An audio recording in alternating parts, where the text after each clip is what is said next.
In the years following the war, more people moved to the cities. With more children being born, a larger population with higher consumption paved the way for new trends, and the need for shops closer to where people lived arose. On May 2nd, 1948, Ole and Margit Reitan opened their first grocery store at Nonnegata 22 in Trondheim. Ole Reitan knew all his customers by name, and the store quickly became the beating heart in the local community. The son of Ole and Margit, Odd Reitan, started his career in the shop at the age of 5, picking potatoes for the customers, and at the age of 12, he became a bicycle courier, delivering groceries to the customers. The upbringing in the shop gave the young Odd Reitan self-confidence and a passion and love for merchandising and customer service. The 1950s and 60s came with great prosperity. More people had a stronger economy and their habits changed. In the 1970s, Ole and Odd Reitan established a chain of local stores that developed into 8 outlets in total. But the Norwegian grocery stores had a high price level, and at this time the Aldi chain in Germany had begun to establish itself as the leading discount player in Europe. After visiting Aldi and studying their principles, and with inspiration from franchising concepts such as 7-Eleven, Odd Reitan began working on different operational models. In 1976, the first franchise contract was signed. And on the 15th of February 1979, Rema 1000 was born. Rema 1000 became the definition of discount stores in Norway, with value-based franchising as its foundation. It was a success. Stone by stone, Rema 1000 was built. At first, the chain was found in the middle and northern part of Norway, before a tremendous expansion gave the chain national coverage. Then, as now, all the shops were operated in the same way, with local shopkeepers owning their store and, with it, the responsibility for their own costs and profits. The concept of self-interest has since the very beginning been a huge factor for success for both the shopkeepers as the franchisee and owner, and for Reitan. The power in the Rema 1000 concept is not just limited to Norway. In 1994, the first Rema 1000 stores opened in Denmark, after acquiring the stores from the Lade brothers. Rema 1000 Denmark quickly became one of the greatest success stories in the history of Rema 1000. In 2008, Lidl in Norway was purchased by Rema 1000, and in 2022, a historical deal of acquiring all of Aldi's stores in Denmark was made. Today, Rema 1000 consists of more than 1,000 stores and is one of the largest and leading grocery chains in both Norway and Denmark. We have a close collaboration with all of our partners. The farmers growing the vegetables and breeding the livestock, with the fishing companies. And we own and work with a number of manufacturers of well-known and beloved brands our customers find in our stores. With a well-developed logistic and distribution network, the goods are quickly being transported from the producer to the store. In the early 2000s, the business was expanded through acquiring the convenience chains Narvesen in Norway and the Baltic countries, Pressbyrån in Sweden, and 7-Eleven in Norway, Sweden, and Denmark. In 2012, Reitan acquired Arkioski in Finland and Estonia and Lietuvos Spauda in Lithuania. Through this expansion, Reitan was seriously established in both the Nordics and the Baltics. The Rema 1000 expansion in the 90s brought with it a large portfolio of real estate. One day, Odd Reitan wakes up with the idea that the properties our businesses are operated in needs to become a business area on its own. Reitan Invest was separated from Reitan Gruppen, and the focus on acquiring and developing real estate started. Later, the company took the name Reitan Eiendom. After selling the stocks in Axfood in 2016, Reitan received surplus equity to manage, and hence the idea of Reitan Kapital was born. The purpose of Reitan Kapital is securing the future and being a solid war fund if necessary. Nei, vi har jo heldigvis et lønnsomt selskap som gjør at vi har litt overskuddslikviditet som bør forvaltes på en profesjonell måte. Og visjonen til Reitan Kapital er jo at vi skal ivareta og utvikle finansielle verdier for virksomheten og fremtidige generasjoner. Og det er jo egentlig en avskrift av det norske oljefondet sin visjon. Og den sammenligningen mellom det norske oljefondet og Reitan Kapital er egentlig veldig god. For på samme måte som oljefondet skal sikre økonomisk trygghet for dagens og fremtidige generasjoner av nordmenn, så skal Reitan Kapital sikre økonomisk trygghet for dagens og fremtidige generasjoner av ansatte, kjøpmenn og eiere. Ladies and gentlemen, please welcome Magnus Reitan.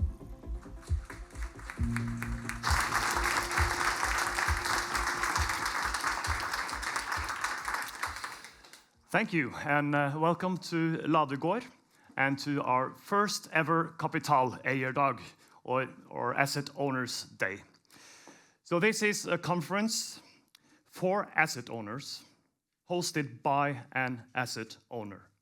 Because most of the time we are invited to conferences hosted by fund managers or investment banks, and usually they are selling some kind of product, whether it's a fund or an investment strategy, or perhaps one of the many conferences on macroeconomics, specific industries, or specific companies. We wanted to create something different, a space where asset owners can come together to discuss the art and science of portfolio management. We hope this day will be both engaging and valuable, and that it encourages more frequent dialogue among asset owners moving forward. But first, a few more words about your hosts here today, Reitan and Reitan Kapital.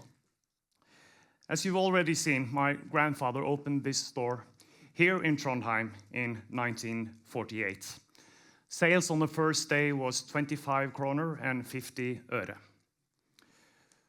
Fast forward to 2023, and sales had reached 143 billion kroner across 3,600 stores in 7 countries. And Reitan Kapital has humbly taken on the responsibility of managing the financial values that have been created by these 45,000 people during the last 76 years. That's a tremendous responsibility to carry on our shoulders, but even more, it's an incredible honor. Reitan, headquartered here at Lade Gaard, is our holding company, exercising active ownership through independent company and business areas. And we have 3 company areas: Reitan Retail, Reitan Eiendom, and Reitan Kapital. Reitan Retail operates discount grocery stores under the Rema 1000 brand in Denmark and Norway, convenience stores in the Nordics and the Baltics, and UNO-X energy stations in Norway and Denmark.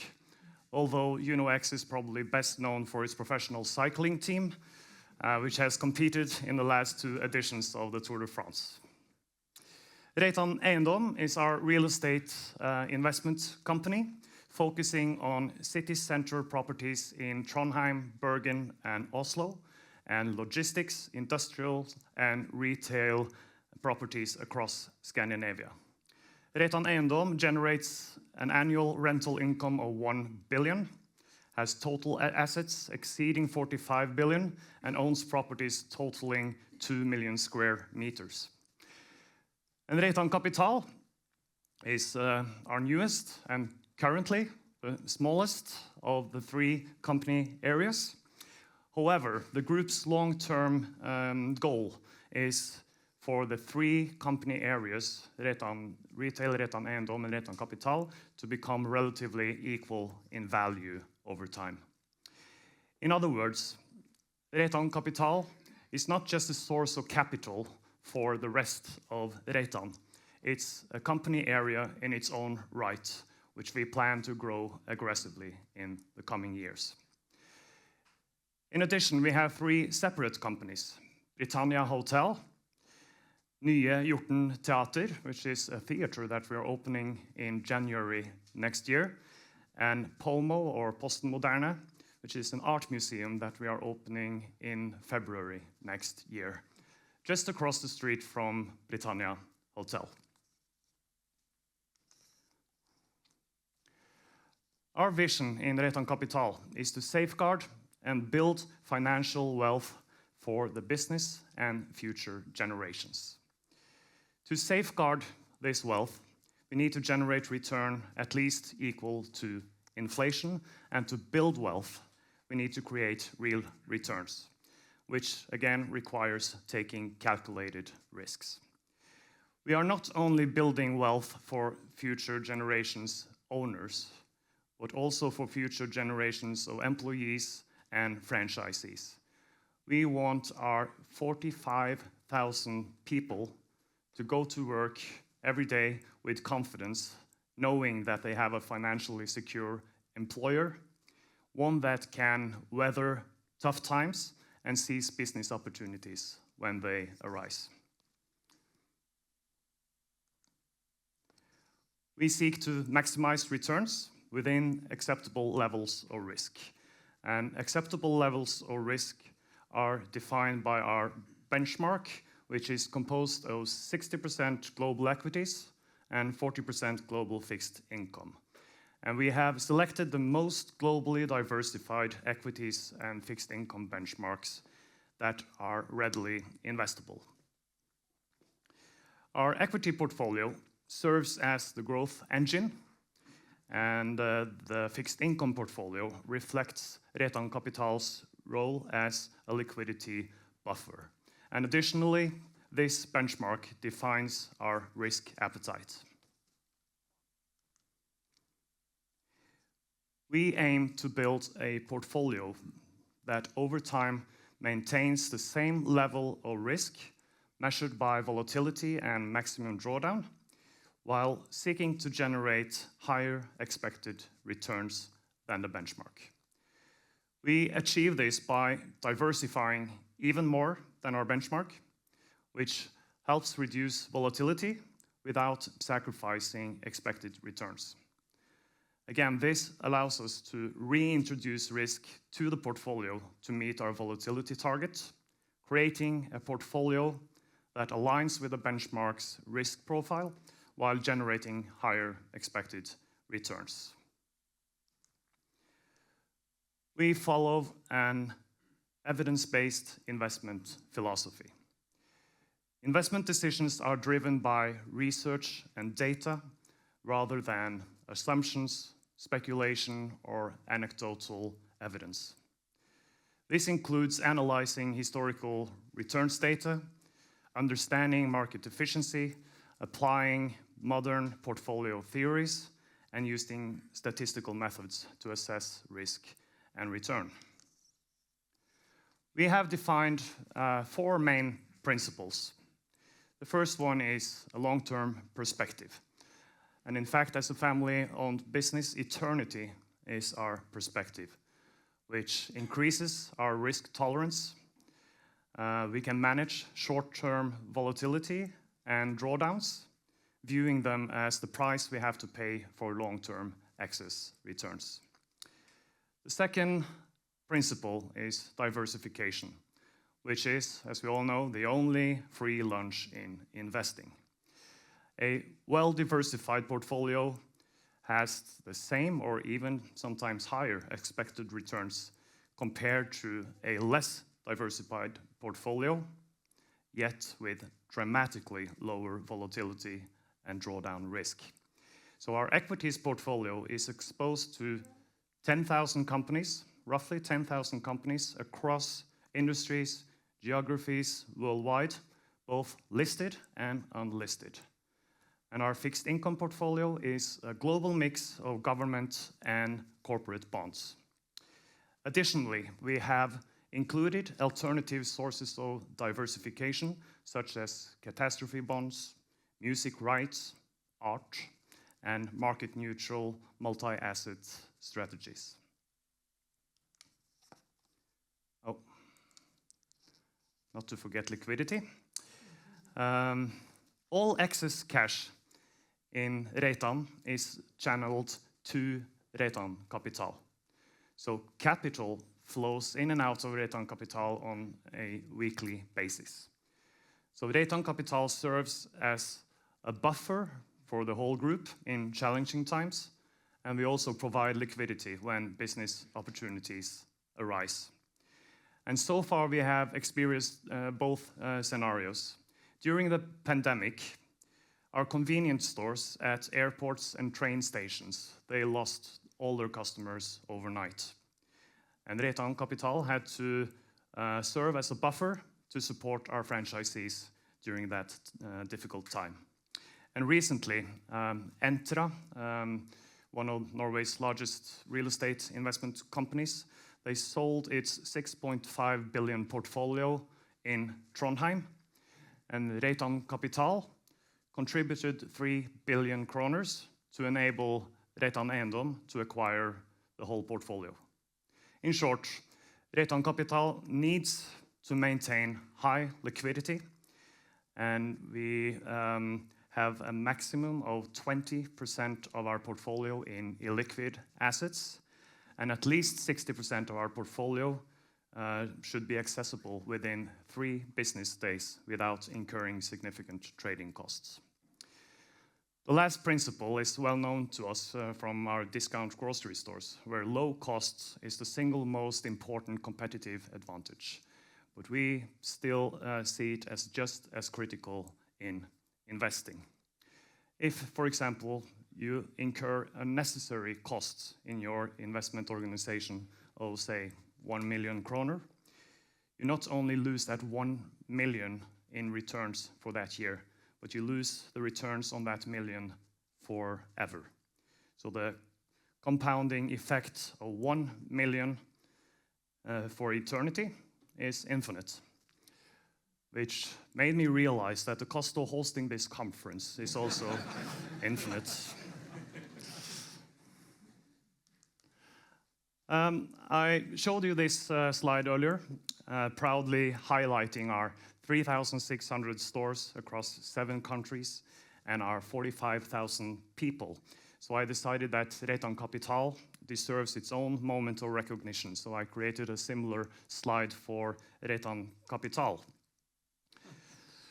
Since inception, we have generated an accumulated return of 3.3 billion kroner, of which 1.3 billion year to date. So it's been a good year, both on a relative and absolute scale. So while the group, we have 7.2 billion kroner under management today. It used to be 10 billion just a few months ago, until our colleagues in Reitan Eiendom decided to buy the rest of Trondheim. So 3 billion went to that. But while the group employs 45,000 people, we are proud to admit that our investment team consists of just 5. And we are also proud that we have the highest result per employee in the whole of Reitan. And we take pride in being a small and cost-efficient team, yet highly skilled. But most importantly, this team of 5 people have delivered accumulated excess returns of 7.1 percentage points since inception, which is equivalent to 53 basis points on an annualized basis. So within Reitan, we have achieved the highest return on capital, making a significant contribution to the group's overall financial performance.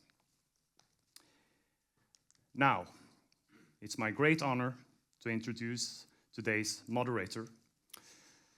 Katie Martin is a distinguished Financial Times columnist and a member of the Financial Times editorial board. And every week, I look forward to reading her long view column on market trends along with other insightful opinion pieces that she writes. I'm also a regular listener to the Unhedged podcast, where Katie frequently appears. And before taking on her roles her current roles, she spent 4 years as the FT's markets editor, several years with the FT's live news service, and prior to joining Financial Times in 2015, she spent 11 years at the Dow Jones and Wall Street Journal Group, also covering markets. So please join me in welcoming Katie Martin.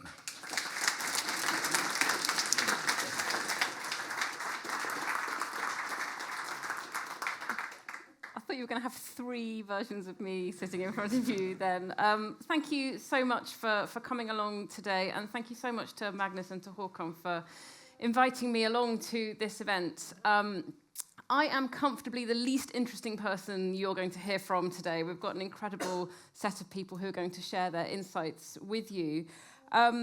Just let me briefly take you through how the day is going to work. I'm going to introduce one by one a series of really excellent speakers. They're each going to make presentations. I'm going to do my journalist thing and ask them some questions at the end.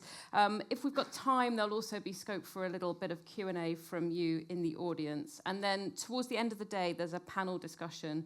It's all with an incredible caliber of speakers. It's really a credit to Håkon and to Magnus to convene such a group. I think Norway is somewhat overrepresented with investment know-how. I know they're all really thrilled that you're here, and you're lucky to be in the room because there were lots of people who were turned away. I have to very briefly do some housekeeping. There is no planned fire alarm drill set for today, so if the alarm goes off, take it seriously. Exits will open up behind me, but also through that door in the corner. You can also use that door in the corner if you want to get to the bathrooms, or through the door at the back. So with that all out of the way, I feel like we're all going to learn a lot today, and it's exactly in that spirit that I agreed to come along and do this event. You know, as Håkon put it to me, there's no agenda here, there's no sales pitch, it's just an opportunity to get people together and talk about how we can all do what we do a little bit smarter, and I think that's a really worthy endeavour. So with that, I'll hand over to Håkon Kavli, who I think many of you already know. Thank you so much.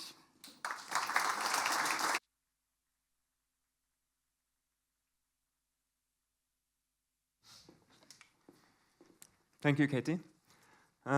Yes, today is about learning. And we thought the best way to learn, gain new insight, is to stand on the shoulders of giants and from there maybe get a peek at the very frontier of our discipline.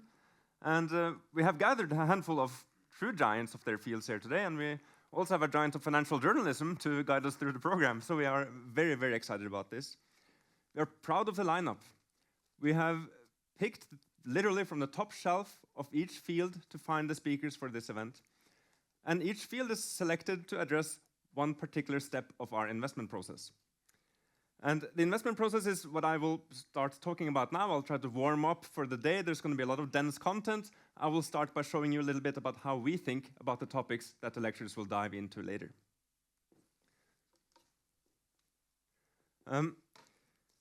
This slide outlines the steps of our process, and I'll spend quite a bit of time on this slide because it also gives you an outline of the program today. The first step, and also the first lecture today, will be on the market analysis part.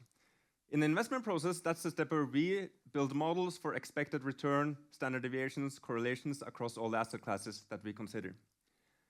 That is no easy task, but the first lecture today might help us find the true faucet, the true solution, and that is by Antti Ilman, who literally wrote the textbook on expected return.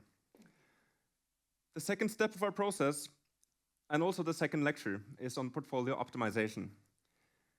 This is a step where we try to find the optimal combination of asset classes, but unfortunately, optimizers tend to be very unstable, and we've spent countless hours at the Reitan Kapital studying how to make our optimization as robust as possible. In that study, we kept coming back to one researcher who seemed to always have the best paper and the best proposal for whatever problem we were facing. That person is Professor Marcos Lopez de Prado from Cornell University. He will talk about some of the problems with portfolio optimization, and he will also outline some solutions to improve, especially based on machine learning, that you or your quants in your team can use to improve your signals generation, to reduce noise in your quant models, and to build more robust optimizations. Step 3 in our process is strategy and manager selection. At Reitan Kapital, we spend half a day every week trying to understand every basis point of over and underperformance in the funds that we are invested with. And sometimes there is a need for a new manager, and we go out and we screen the universe, and we try to stay true to our philosophy, which is to be evidence-based. Now, there is a huge literature on manager selection, but there is no scientific solution to how to do this. I believe there is no person alive today who has allocated more capital to external managers over a single career than Erik Hilde has at the oil fund, the Norwegian Sovereign Wealth Fund. And he will try to help us distill the science from the art and from the nonsense, if there is some of that also. I'm very excited to learn from his years of experience. We also have a lifelong advocate of evidence-based investing, Cameron Passmore. He will discuss some of the lessons he has learned through decades of investment advisory and also from hundreds of conversations that he has had with the true pioneers of financial economics. And at last, there's a panel discussion where Cameron will reappear together with Pernille Skarstein Christensen from Kverva, Kristina Jacobsen from Ferd, and Magnus Reitan from Reitan Kapital.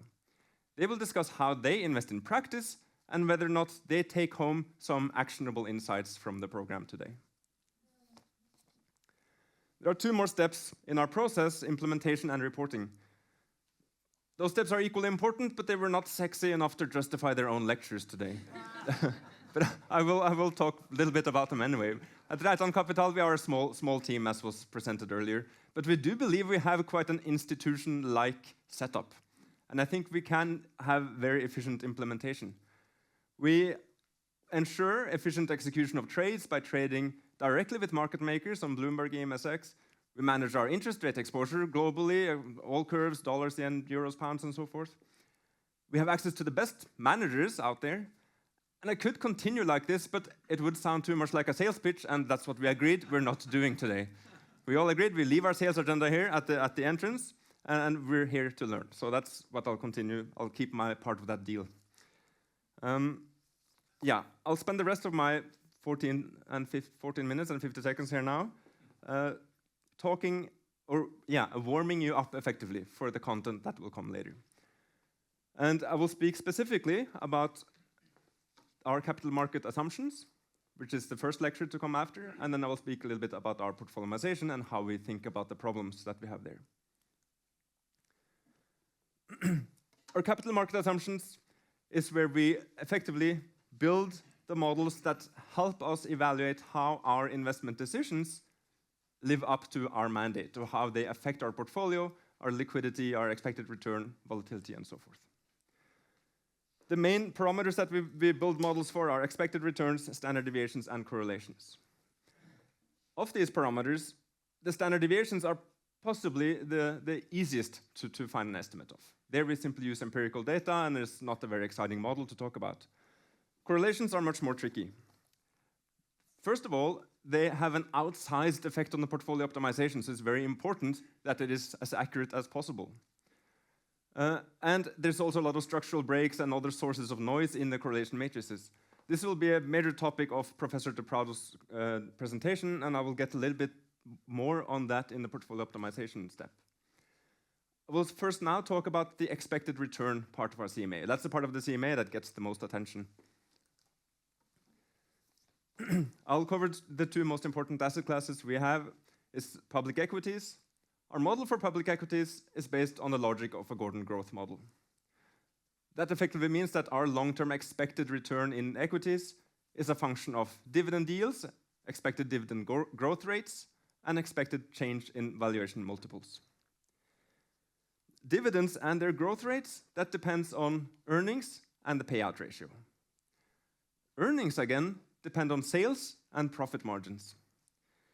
We have historically seen that margins empirically over the last 30 years, at least in developed markets, is very much explained by changes in effective tax rates, corporate tax rates, and interest expenses.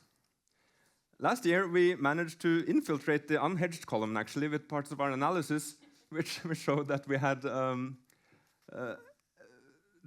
data shows very clearly that historic earnings per share growth in developed markets is almost entirely explained by falling corporate tax rates and interest rates. Broad sales are growing, but very much with new shares being added to the indexes. Per share, and especially inflation-adjusted per share, there's very little growth in sales, but margins have increased drastically, and that's all due to the interest and taxes. For that reason, we don't think it's right to project past EPS growth into the future. Instead, we try to project sales growth in line with GDP and margins separately. We expect margins to be very slowly mean reverting while sales keep growing. This approach gives us a very modest and sober outlook for equities. And that outlook we have is quite the contrast to the exuberance we've seen in IT stocks over the past 2 years. And we are optimistic that technology and innovation will drive more earnings growth into the future, but we don't have enough tangible evidence to say how we should put that expected innovation into our models. So we don't have that built into the CMA, and for that reason, we have what we think is a very sensible and modest outlook for earnings per share. We adjust that for expected payout ratios and for expected a very slow mean reversion in valuation multiples, and we arrive at our expected return on global equities of 5.8% per annum for the next 10 years annually. Bonds are modeled quite similarly. It's a yield-based models. We try to project the entire yield curve 10 years forward into the future. Those projections are decomposed into a projection of real risk-free rates, inflation, term premia, and credit spreads. Risk-free rates and inflation are projected along the current implied market pricing, and then from there on extrapolated further towards their 100-year empirical average. The term premia is effectively based on the New York Fed model of expectations adjusted term premia, and we assume some mean reversion towards that historic average. Spreads we model individually for each rating bucket and maturity bucket.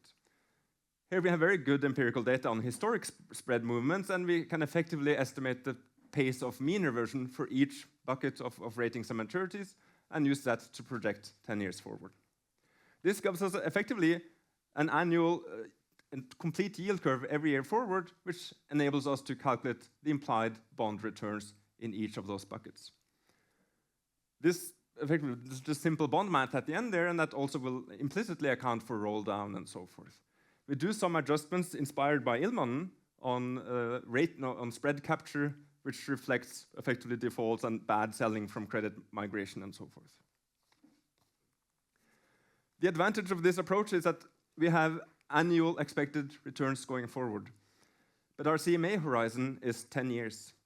What's interesting is that a lot of the bonds we buy today are much shorter than 10 years. And right now, for example, high yield spreads are extremely tight compared to history, almost at record low levels. That means that given our models of mean reversion and spreads, we expect low return on the current high yield bonds in circulation. And we also expect future bonds to be issued at higher spreads, and therefore we expect a higher high yield return over 10 years than we expect on the bonds that are in circulation today.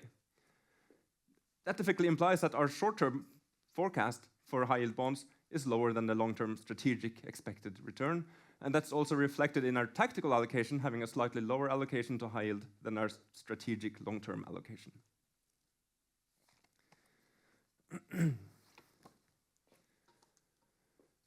Now, I mentioned just 2 asset classes. We have built CMAs for every asset class that is in our investment universe that we consider.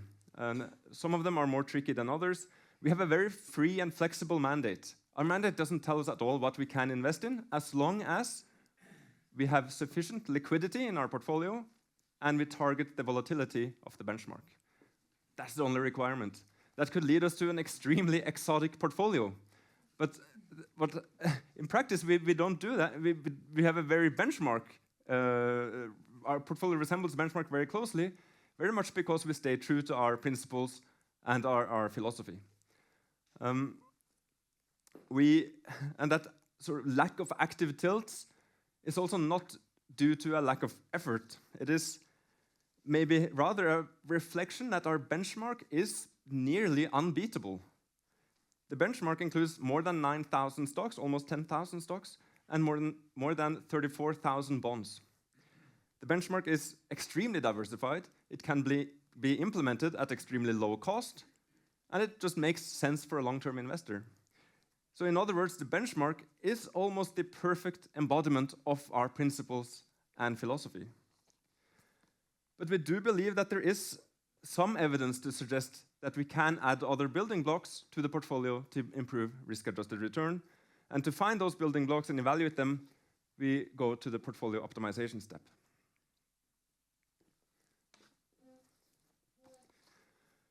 As Magnus introduced, modern portfolio theory shows us very clearly that the volatility of a portfolio of assets with a correlation lower than 1 is lower than the weighted average volatility of the individual assets.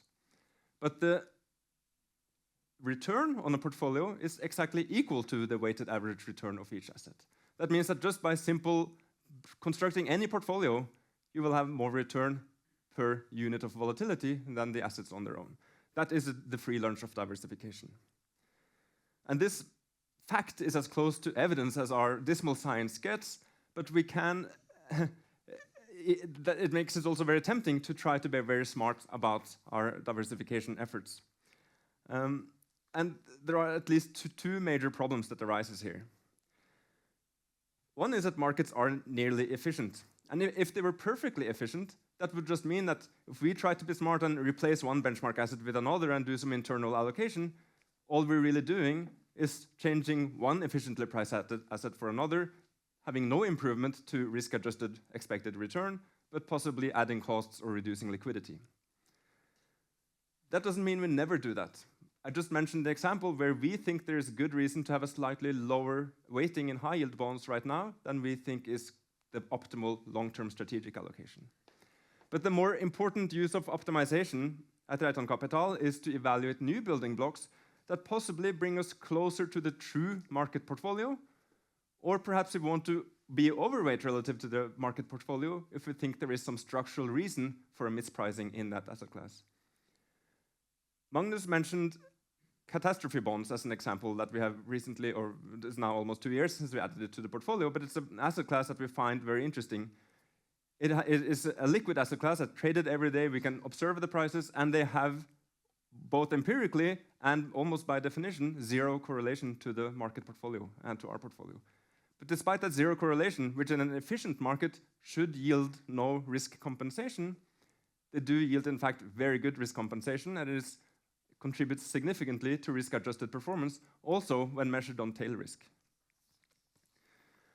The other challenge is that market data are inherently noisy. And all noise is not created equal. There are some types of noise that we can work with.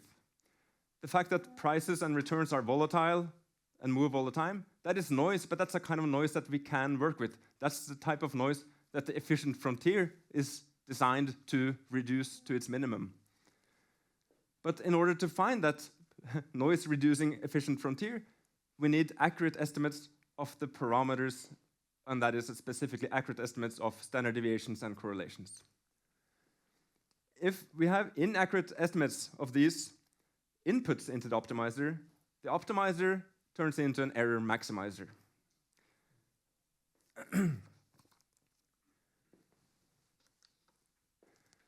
Now, the literature on modern portfolio theory has evolved. It's no longer very modern. It was the portfolio selection paper is from 1952, the Markowitz paper. But anyway, it's become more and more modern over time, very much through the help of now machine learning methods, as we'll learn more about later, but also modern computing power, and also just cumulative knowledge from decades of intensive research on how to make these portfolios more robust. Some of the famous models from the early 90s, for example, the Black-Lederman model, is very elegant and neat. It effectively tries to reduce the noise in expected returns by shrinking them towards the expected returns implied by market weighting. The problem is that that requires an accurate estimate of the correlation matrix that the market expects, and effectively just replaces one source of noise with another. And we don't find that very appealing. There's a very promising literature on making optimizers more robust by focusing on worst-case outcomes, focusing on minimizing loss, focusing on minimizing variance. This is a very interesting field of study, and they do show very good simulated out-of-sample tests.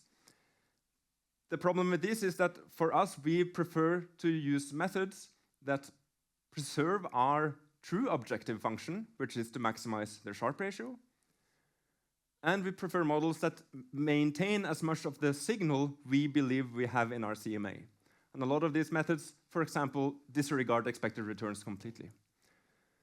So we have ended up using methods that effectively achieves these two potential or desired outcomes.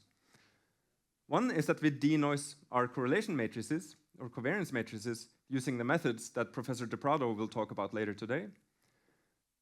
And we also use Monte Carlo resampling to run several thousands and thousands of optimizations on small variations of our CMA. And what's quite unique about our framework there is that we have the variation in the parameter estimates depends on our certainty in those particular estimates. For example, in private equity, we have a lot of uncertainty about what is the true standard deviation of private equity. We believe that the underlying volatility is roughly twice as high as public equities, but there's a lot of uncertainty about that. So in our resampling, there's a wide range of standard deviations on private equity, but a very tight range of different standard deviations in public equities. Professor De Prado will also talk about hierarchical risk parity and nested cluster optimization, which are two, especially nested cluster optimization, I think is a very exciting field going forward and something we are actively exploring to potentially use at Reitan Kapital. For now, we rely on the methods I mentioned, denoising of the covariance matrices and Monte Carlo resampling in the optimization step. This leads us to what we believe is an optimally diversified portfolio, and if that is executed efficiently, it should also give us the highest possible risk-adjusted return. I should also add that in the final steps of this optimization, we do these more statistical methods I mentioned, but we also, of course, have other constraints like tracking error, maximum drawdown risk relative to benchmark, liquidity requirements, and so forth. And also, there is a very important robustness step, which is the sanity check with the investment team before actually investing. Once we have achieved all of this, we should be well suited to deliver on our stated mission. Reitan is a values-based company, and our values are literally carved in stone outside this building. One value is vi skal rendyrke vår forretningsidé, which means we stay focused on our mission. And the eighth and final value is vi skal ha det morsomt og lønnsomt. That is, we shall have fun and be profitable. Reitan Kapital embodies these values. We keep an eagle-eyed focus on risk-adjusted return, and risk-adjusted return is also our definition of being profitable, at least in an investment sense. So what do we do for fun? Well, this is it. We gather a room full of nerds,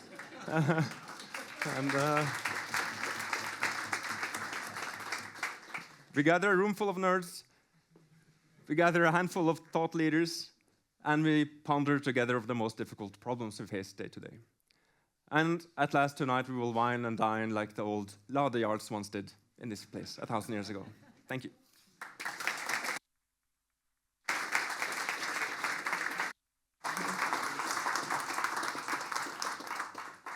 Thank you, Håkon. It's interesting to hear what you do for fun. We had some really interesting thoughts there around a whole bunch of things, but including, this idea that benchmarks in a way present their own form of perfection and that optimizers can become error maximizers if you do it wrong.